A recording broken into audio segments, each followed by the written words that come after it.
Hello everybody, my name is Lindsay and I did My Sister's Keeper by Jodi Picoult. It's a really powerful story with a lot of themes in it, but the main theme I think was medical ethics. Most people don't see this as the main theme of the story, but it really is important.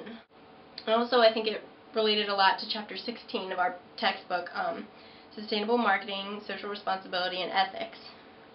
The two main ethical debates in the story are the question of whether Anna has the obligation to give her sister her kidney, and also the rights of a donor compared to the rights of a receiving patient. These moral conflicts really kind of reflect the ethical problems that marketers go through in the business world. I think that not only should socially responsible decisions be taken into account with ethical reasoning, but they should also include a moral standpoint as well. The basic plotline of the story starts with Anna, a 13-year-old girl who was conceived and designed to be a prime donor for her sister Kate, who has leukemia.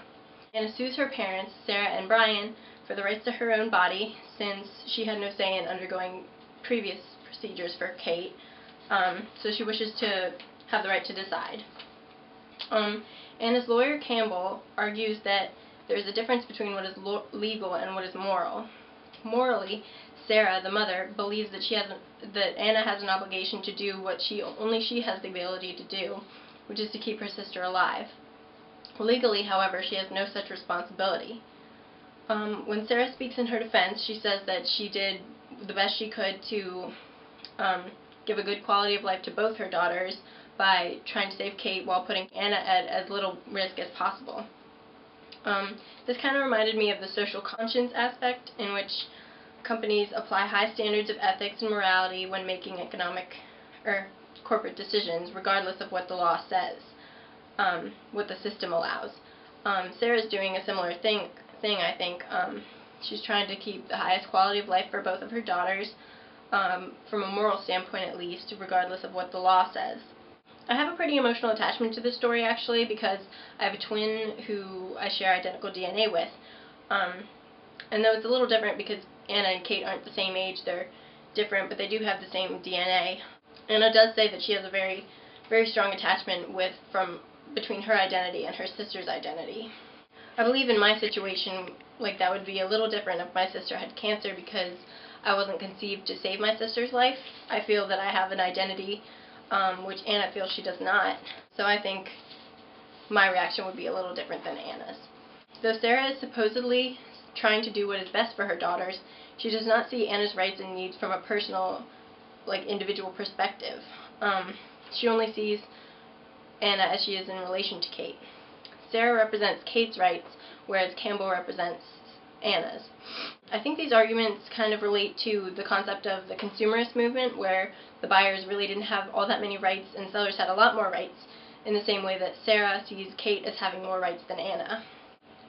So I think that was really reminiscent of the consumerist movements in the early 1900s. While reading the book, you're presented with both sides of a moral dilemma. It's really hard to come to a solid conclusion as to whether someone is right and someone is wrong. But a medical ethics committee is introduced to express a ruling as to whether or not it is imperative that Kate even receive the surgery, because she might not even survive it. The committee's stumped just as much as the reader is as to which side is right or wrong, but they really don't bring attention to the fact that Anna is a patient at all. They don't weigh her risks in as much as they weigh Kate's in, which is really not a good thing for the hospital, I don't think.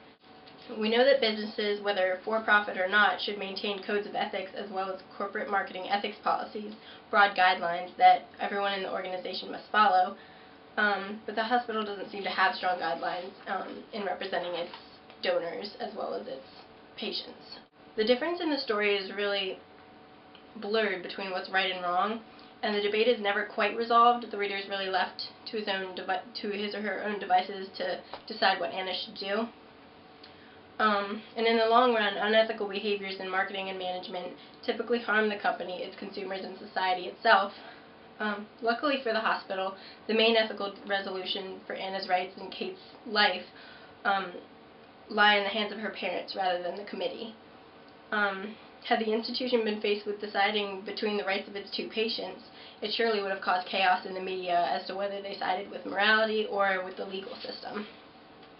I believe the book poses a lot of great questions as to whether or not we would side with morality or legal rights, but I think in family life and the corporate world, it's really helpful to think about these before they might actually happen in our lives.